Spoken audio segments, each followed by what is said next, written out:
பொதுவா அல்லாஹ் கொடுக்கிற கூலி நம்ம வார வாரம் பெரும்பாலும் சஜிதாவுடைய சூறா வெள்ளிக்கிழமை ஓதுவோம் இல்லையா?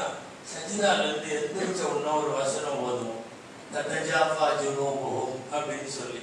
அதுல அல்லாஹ் சொல்றான், இரவு தொழுகையாளிகளான தஹஜ்ஜத் தொழுபவர்களுக்கு மா உஹ்ஃபிய லஹும் மின் குர்ரத்தி அயுன், ஒரு கண்குளிர்ச்சியான அவர்கள் நிறைவாகிற அளவுக்கு ஒரு கூலி மறைத்து வைக்கப்பட்டிருக்கிறதுங்கிறான். பொதுவா அமலை பொறுத்துதான் கூலியும், அமலை பொறுத்துதான் கூலி. பப்ளிக்கா எதை செய்யறோமோ அதுக்கெல்லாம் அல்ல கூலியையும் அறிவிச்சிடறான். இவ்வளவு கிடைக்கும், இத்தனை மடங்கு கிடைக்கும், இன்னது கிடைக்கும், அந்த சொர்க்கம் கிடைக்கும், இந்த ஓடை கிடைக்கும், இதை சொல்லிடலாம். தஹஜ்ஜத் உலகமெல்லாம் உறங்குகிற போது நாம் தொழுகிறோம். ஃபர்து தொழுகைன்னா முன்னாடி அவர் நின்றாருன்னு எனக்கு தெரியும், நான் பின்னாடி நிக்கிறேன்னு அவருக்கு தெரியும். தஹஜ்ஜத் தொழுகை யாருக்கும் தெரியாது. மறைவாக செய்கிற அமலுக்கு ரப்புல் ஆலமீன் கூலியையும் மறைவாக்கி வைத்திருக்கிறான். என்ன கூலி கொடுப்பேன்னு சொல்லல. ஆயத்து எப்படி வருது? மா உஹ்ஃபிய லஹும் மின் குர்ரத்தி அயுனின் ஜஸாஅன் பிமா கானூ யஅமலூன், கண்குளிர்ச்சி மறைத்து வைக்கப்பட்டிருக்கிறது. ரப்பு அவனுடைய தரத்திற்கு ஏற்ப தருவான். இதெல்லாம் சொல்றது எதுக்குன்னா, இந்த 1 மந்த் இன்ஷா அல்லாஹ் தஹஜ்ஜத் மிஸ் ஆகாம ரம்ஜான்ல வருஷம் பூரா தொழுகணும், இந்த ரம்ஜான்ல மட்டும் மிஸ் ஆகாம இன்ஷா அல்லாஹ் செய்யணுங்கிறதுக்காக தஹஜ்ஜத் அப்படிப்பட்ட சிறப்பான தொழுகை. இப்ப நம்ம தெரிய வேண்டியது, தஹஜ்ஜத் இது சுன்னத்தா நஃபிலா, எத்தனை ரக்காத், எப்படி தொழுகிறது, இதனுடைய முறை என்ன, இது சம்பந்தமா சில விஷயங்கள். முதல்ல தஹஜ்ஜத் என்பது சில பேர் நினைச்சு வச்சிருக்கிறோம் இல்லையா, தூங்கி எந்திரிச்சு தொழுதாதான் தஹஜ்ஜத். தூங்காம அப்படியே ஒருத்தர் முடிச்சே இருக்காருன்னு கஜர் வரையும், அப்ப அவர் தஹஜ்ஜத்தை தொழ முடியாதா? தஃசீர்களில் கிதாபுகளில் தஹஜ்ஜத்தை குறித்து 2 அர்த்தமும் எழுதியிருக்கிறார்கள். தஹஜ்ஜத் சிறிது உறக்கத்திற்கு பின்பு எழுந்து தொழுவது அப்படின்னு விளக்கம் இருக்கு. இன்னும் சில தஃசீர்கள், குறிப்பாக பெரிய தஃசீர் மதுஹரி லமா காதி சனாவுல்லா அவர்கள் அவங்க எழுதுறாங்க, தூக்கத்திற்கு பின்னால் எழுந்து தொழுவதல்ல, தூக்கத்தை விட்டு விட்டு தொழுவது. தூக்கத்தை விட்டு விட்டு தொழுவதுன்னா, ஒருத்தர் நைட்டு பூரா முடிச்சிருக்காருல, அவருக்கும் அது செட் ஆகும். அந்த அர்த்தம் தஹஜ்ஜத் இப்போ தராவி முடிச்சதுல இருந்து ஃபஜ்ர் வரை ஒருத்தர் முடிச்சிருக்க போறார், அவர் தஹஜ்ஜத் தொழுகலாம், தூக்கம் அவசியம் இல்லை. தஹஜ்ஜத்துக்கும் தூக்கத்திற்கும் நிபந்தனை என்பது கிடையாது, தூங்கித்தான் தொழுகணும் அப்படிங்கிறதெல்லாம் இல்லை. அடுத்து, இது சுன்னத்துன்னு சொல்றதா நஃபில்னு சொல்றதா? தஹஜ்ஜத் என்ன? சுன்னத் என்று சொல்பவர்களும் உண்டு, நஃபில் என்று பெரும்பாலான பேர் சொல்லுகிறார்கள்.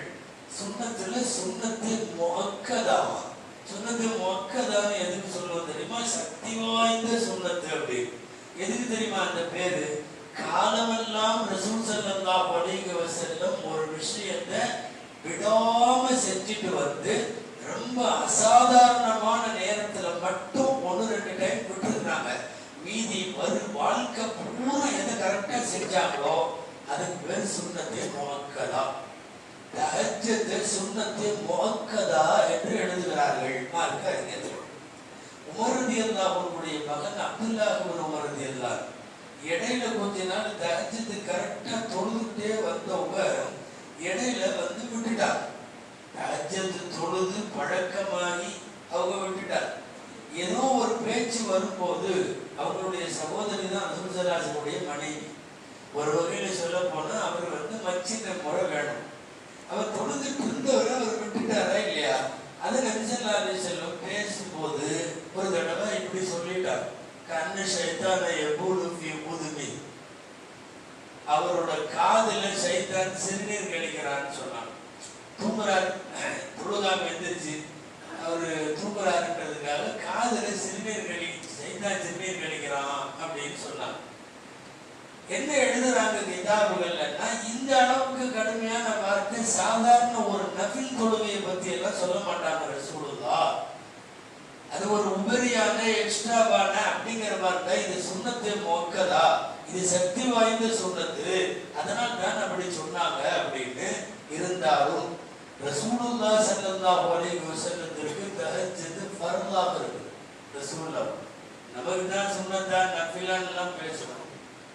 ரசூல் ஸல்லல்லாஹு அலைஹி வஸல்லமுக்கு அது ஃபர்லாக இருந்தது. ஆரம்பத்தில் தஹஜ்ஜுத் மட்டும்தான் ஸல்லல்லாஹு அலைஹி வஸல்லமுடைய உள்ள அவங்க நுபுவத்து வாங்கும் போது இருந்தது. வெறும் தஹஜ்ஜுத் மட்டும்தான் ஃபர்து. சூரா முஸம்மில் இறங்குகிறது. சூரா முஸம்மில் ஓதுறவங்களுக்கு தெரியும். அதுல வரும் குமில் லைல இல்லா கலீலன் நிஸ்பஹு, நைட்ல எந்திரிச்சு தொழுவுங்க. அதுல ஃபர்து தொழுகையை பத்தியோ 5 வக்து தொழுகையை பத்தியோ டோட்டலா அந்த சூறால இருக்காது. ஃபர்ஸ்ட் இந்த உம்மத்துக்கு கடமையானது தஹஜ்ஜுத் மட்டும்தான். அதற்கு பிறகு ஐவேளை தொழுகை கடமையானவுடன் தஹஜ்ஜுத் தொழுகை உபரி தொழுகையாக மாறிவிடுகிறது. சரி, என்னென்னமோ குழப்பறீங்க. தக்பீர் கட்டுறப்ப நாங்கள் சுன்னத்துன்னு சொல்றதா நஃபில்னு சொல்றதா? நஃபில்னு சொல்லலாம். நிறைய மார்க்க அறிஞர்கள் பெரும்பாலான பேர் தஹஜ்ஜுத்தை நஃபில் தொழுகையாக சொல்லுகிறார்கள். சரி, எத்தனை ரக்காத் தொழுகிறது? ஆயிஷா ரலியல்லாஹு தஆலா அன்ஹா அறிவிக்கிற சரியான அறிவிப்பு புகாரில வருது. 8 ரக்காத் தொழுதாங்க அப்படின்னு வருது. வேற 6 ரக்காத் தொழுததாகவும் வருது. இதுல நிறைய அறிவிப்புகள் ஹதீஸ்ல ரொம்ப பெஸ்ட் ஹதீஸ் என்னன்னா, அல்லாமா மஸ்ரூக் ரஹ்மத்துல்லாஹி அலைஹி அவர்கள் ஆயிஷா அம்மாவுடைய மாணவர். எங்களுடைய உஸ்தாத் ஆயிஷா ரலியல்லாஹு அன்ஹாட்ட கேட்கிறாங்க, ரசூலுல்லாஹ் தஹஜ்ஜுத் எப்படி தொழுதாங்க? அப்போ ஆயிஷா ரலியல்லாஹு அன்ஹா பதில் சொல்றாங்க, 4, 6, 8 இப்படி 3 வகையா சொன்னாங்க. 7 தொழுதார்கள். 4 பிளஸ் வித்ரு 3 7. 9 தொழுதார்கள். 6 பிளஸ் வித்ரு 3 9. 11 ரக்காத் தொழுதார்கள். 8 தஹஜ்ஜுத் பிளஸ் 3 வித்ரு 11. ஆக 4 தொழுகலாம், 6 தொழுகலாம், 8 தொழுகலாம். அவரவர் நேரங்களை பொறுத்து, இன்ட்ரெஸ்ட்களை பொறுத்து தொழ வேண்டும். இது தஹஜ்ஜுடைய ரக்காத்துகளுடைய முறை. அடுத்தது, நீங்க 4 தொழுதாலும் 6 தொழுதாலும் 8 தொழுதாலும் தஹஜ்ஜுல சிறந்த முறை 2 தொழுகிறது தான். அதாவது 8 தொழுகிறப்போ 4+4 அப்படி வேண்டாம். தொழுதல் கூடுங்கிறதெல்லாம் வேற. சிறந்த முறையை சொல்லிட்டு இருக்கேன். சிறந்தது என்னன்னா 2 தொழுவது. தஹஜ்ஜுல இன்னொரு செய்தி இருக்கு. எல்லா தொழுகை மாதிரி இல்லை. இந்த 2 தொழுகிறப்பல ஆரம்பத்தில் சுருக்கமா போதணுமா, போக போக கூட்டணும், போக போக அதிகப்படுத்த வேண்டும். ரசூலுல்லாஹி ஸல்லல்லாஹு அலைஹி வஸல்லம் அவங்களுடைய தஹஜ்ஜுத் எப்படி தொழுதாங்கங்கிற ஃபுல் ஸ்டடி எடுத்து பார்த்தீங்கன்னா, ஃபர்ஸ்ட் 2 ரக்காத்துல சின்ன சின்ன சூரா, உதாரணமா நமக்கு தெரிஞ்ச குல்ஹுவல்லா, குல்யாயுல் காஃபிர், இந்த மாதிரி. அடுத்த 2 ரக்காத்துல இன்னும் கொஞ்சம் பெருசாகும். அடுத்த 2 ரக்காத்துல இன்னும் கொஞ்சம் பெருசாகும். ருகூஉம் நீளமாகும், சுஜூதும் நீளமாகும், கிராத்தும் நீளமாகும். ரக்காத் எக்ஸ்ட்ரா ஆக ஃபர்ஸ்ட் 2ல கிராத்தும் சின்னது, ருகூஉம் சின்னது, சுஜூதும் சின்னது. அடுத்த 2 ரக்காத்துல முந்தின 2 விட எல்லாமே கூட. கிராத்தும் அதிகம், ருக்கு கொஞ்சம் அதிகம், சுஜூது கொஞ்சம் அதிகம். இதுதான் தஹஜ்ஜுத் தொழ வேண்டிய இந்த வரிசை முறை. ரசூலுல்லாஹி ஸல்லல்லாஹு அலைஹி வஸல்லம் அவர்கள் காலமெல்லாம் ரொம்ப ஆசைப்பட்டு மற்றவர்களை தூண்டிய விஷயம் தஹஜ்ஜுத் என்பது. தஹஜ்ஜுத் அவ்வளவு ஒரு முக்கியமான அமல். இது தொழுகிற முறை என்ன சிறப்பு, எப்படி தொழுகணும், எதுக்காக அப்படிங்கிறது ஹதீஸ்ல வருது. தர்புஸ் சாலிஹீன், 2 விஷயம் சொல்லணும் தஹஜ்ஜுத்ல. நல்லடியார்கள், வலிமார்கள், இறைநேசர்கள்னு உலகத்துல எத்தனை பேர் உங்களுக்கு தெரியுமோ, கடந்த காலங்கள்ல அவங்க அத்தனை பேர்த்துக்கான ஒரே ஒரு ஒரு யூனிஃபார்ம் தஹஜ்ஜுத். அவங்க எல்லாமே தொழுவோம், எல்லாரும் தஹஜ்ஜுத் தொழுவோம். நீங்க தான தர்மம் நம்ம பண்ணுவோம், சில பேர் பண்ண மாட்டாங்க, நம்மகிட்ட சிலர் நல்ல பண்ணிருக்கோம், அதை அவர் பண்ணியிருக்க மாட்டாரு. அத்தனை இறைநேசர்களிடத்திலேயும் ஒரே மாதிரியான ஒரு அடையாளம் சொல்லுங்கன்னா அவர்கள் தஹஜ்ஜுத்தை விட மாட்டார்கள். தஹஜ்ஜுத் தொழுதா இது கிடைக்கும் அது கிடைக்கும்ன்றதுலாம் இல்லை. ஆச்சரியம் என்னன்னா, கிதாபுகளில் தஹஜ்ஜுத் தொழுதால் நோய்களிலிருந்து நிவாரணம் கிடைக்கும்னு இருக்கு. என்ன சம்பந்தம் இல்லை. நோய்களில இருந்து நிவாரணம் பெற விரும்ப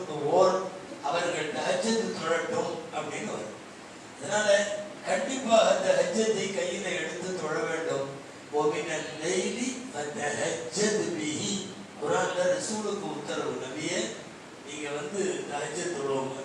இது எதுக்கு தொழுக வைக்கிறது, தஹஜ்ஜத் தொழுகிறதுங்கிறத பத்தி எழுதுறப்போ உலமாக்கள் சொல்ற செய்தி என்னன்னா, நிறைய பரதெல்லாம் நம்மளுக்கு மிஸ் ஆயிருக்கும், அடி வாங்கி இருக்கும், ஒப்புக்கொள்ளப்படாம இருந்திருக்கும், நம்ம ஏதாவது சரியில்லாம செஞ்சிருப்போம். இதெல்லாம் தஹஜ்ஜத்தை தொழுதுட்டு வரும்போது நாளை மறுமையில் அல்லாஹ் அந்த பரதுகளுக்கு என்னவெல்லாம் நாம நம்மள்ட்ட மிஸ் ஆச்சோ அந்த இடத்தை அடைக்கிறதுக்கு ஒரு சமன் செய்யறதுக்கு அல்லாஹ் தஹஜ்ஜத்தை பயன்படுத்தி கொள்வான் அப்படின்னு வருது. அந்த அடிப்படையிலையும் தஹஜ்ஜத் தொழுகை ஆக சிறப்பை பெறுகிறது. இதெல்லாம் ஃபர்ஸ்ட் நாளே சொல்றதுக்கு காரணம் 30 நாளும் இன்ஷா அல்லாஹ் நோன்பு வைக்கிற சஹர்ல எந்திரிக்கிறப்போ இன்ஷா அல்லாஹ் 30 நாளும் தஹஜ்ஜத் தொழுகணும். அதுக்கான வாய்ப்பு நமக்கு நல்லா இருக்கு. எந்திரிக்கிற நேரத்தை பொறுத்து 8 6 4 அவங்க வசதிகளை பொறுத்து தொழுகலாம். 8 ஆக சிறந்தது. தஹஜ்ஜத் தொழுது விட்டு துவா செய்யலாம். அது மறுக்கப்படாத ரப்பிடத்தில் பொதுவாக அந்த நேரம் துன்யாவில் 2 டைம் தான். ஒன்று ஒரு சமுதாயம் தூங்கிட்டு இருக்கும், இன்னொன்று ஒரு சமுதாயம் முழிச்சிருக்கும். இந்த முழிச்சிருக்கிற சமுதாயத்தில் நிறைய பேர் இரவு நேரத்தில் மிட் நைட்டில் இரவின் கடைசி பகுதியில் முடிச்சிருக்கிறவங்கள பல பேர் பாவச்செயல்களில் ஈடுபட்டிருப்பார்கள். இன்னும் சில பேர் சும்மா ஏதாவது உட்கார்ந்து வெட்டி அரட்டையோ ஏதாவது இருக்கும். அல்லாஹ் நமக்கு மட்டும் கொடுக்குற வாய்ப்பு என்ன தெரியுமா? அவனுடைய புனிதமான மாசத்துல எந்திரிச்சு நின்று அல்லாஹ்வுடைய சன்னிதானத்துல அல்லாஹ் அக்பர்னு தக்பீர் கட்டுற நசீப் இருக்கு. அது ஒரு பெரிய விஷயம், ஆக பெரிய சிறந்தாமல் 30 நாளும் இன்ஷா அல்லாஹ் தஹஜ்ஜத் தொழ வேண்டும். தொழலாமா இன்ஷா அல்லாஹ்? என்னன்னா தஹஜ்ஜத்ல மிக முக்கியமாக நீங்கள் என்னென்னவோ துவா செய்ய போகிறீர்கள். உங்களுக்கு, உங்களுடைய குடும்பத்துக்கு, மக்களுக்கு, பேர பேத்திகளுக்கு, தொழில், ரிசுக்கு, அபிவிருத்தி என்னென்னமோ கேட்க போறோம். மறக்காமல் 2 துவாக்களை கேட்க சொல்லி வலியுறுத்த சொல்லி, முக்கியமாக இன்றைய சூழலில் அந்த 2 துவாக்கள் ரொம்ப அவசியம். ஒன்று என்னன்னா, பலஸ்தீனத்தில் பாதிக்கப்படக்கூடிய அந்த மக்களுக்காக அதிகமாக பத்திரிகைகள் பேசி பேசி பேசி விட்டுட்டான ஒழிய அங்கே தாக்குதல்களும் மிக மோசமான சூழ்நிலைகளும் நிலவத்தான் செய்கிறது. ஆச்சரியம் என்னன்னா, ஒரு சின்னஞ்சிறு ஊரை அழிப்பதற்கு வருஷத்தை தாண்டிடுவாங்க போல தெரிந்து அவர்களால் முடியவில்லை. ஆனாலும் சோதனைகளை எதிர்கொள்ளுகிற அந்த மக்களுக்காக எல்லாம் பலஸ்தீன மக்களுக்கு அவர்களின் தேவைகளை நிறைவேற்றி வை அப்படிங்கிற மாதிரி துவா கண்டிப்பாக நாம் செய்ய வேண்டும். 2வது, பிராங்கா ஓப்பனா சொல்றதுல தவறு இல்லை.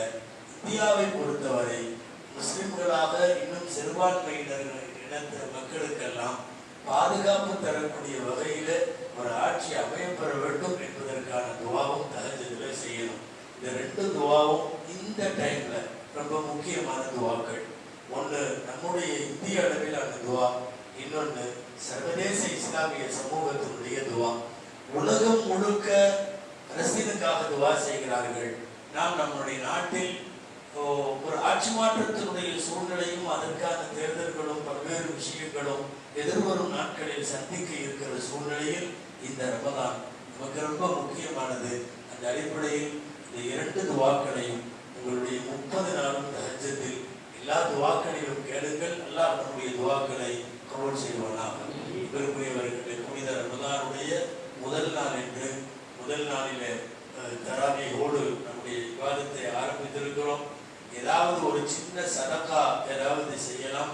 நம்முடைய இந்த மதரசாவுக்காக இந்த முதல் நாள், வருஷத்தில் இந்த 30 நாளும் நிறைய தமிழ்நாட்டினுடைய மதரசாக்கள் வருவார்கள். இந்த முதல் நாள் வசூலிக்கப்படுகிறது. முடிந்த எதையாவது ஒன்றை இந்த புனித ரமதான்ல ஒரு சதகா செய்து நாம் இந்த மாத